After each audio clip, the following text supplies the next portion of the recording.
Yeah, so excitement for me, but then after that I just kind of got off of it because I didn't want to, think too much about it. I was like, continue to work, do what I do. And then when I got the call from Brad, it was really, really exciting. I remember I was driving home with my family from visiting my mom in Atlanta, and we got the call. And, we're all just all screaming in the car. I was really, really excited, really, really grateful.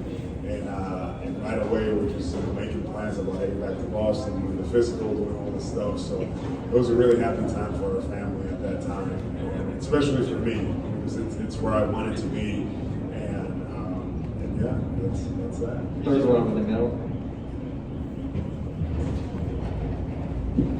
Now, from the time you got drafted, I think what's been asked of centers or big men in the NBA has changed dramatically.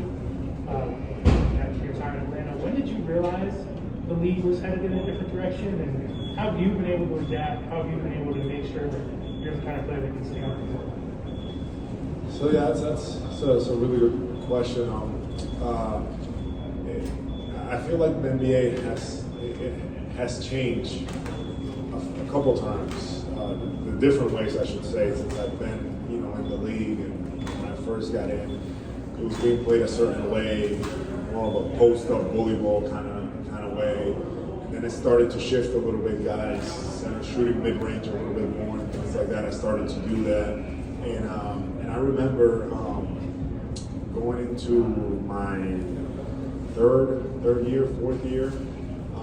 Our GM in Atlanta at the time, Rick's son, told me, he's like, hey, you're gonna have to, it was actually after one of my injuries. I had a pec tear, and he was like, you're gonna have to change the way that you play because the game is physical that way. You're not gonna make it.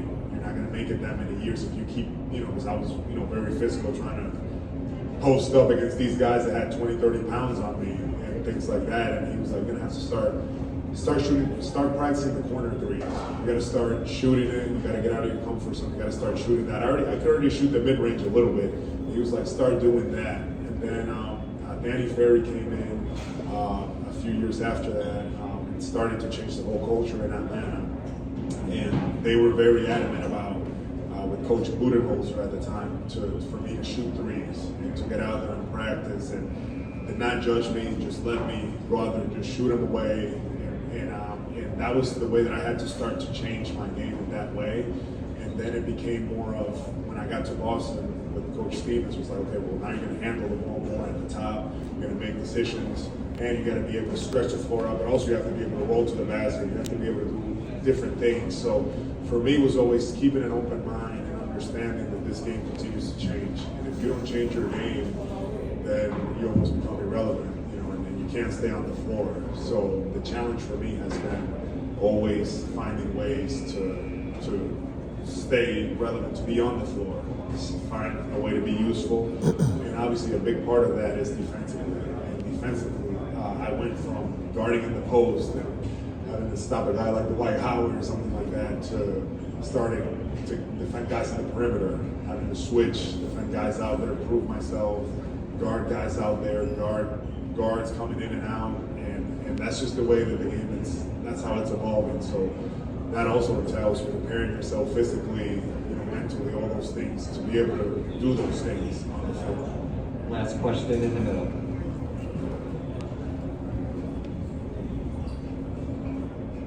Yeah, sorry, I'll take over the mic.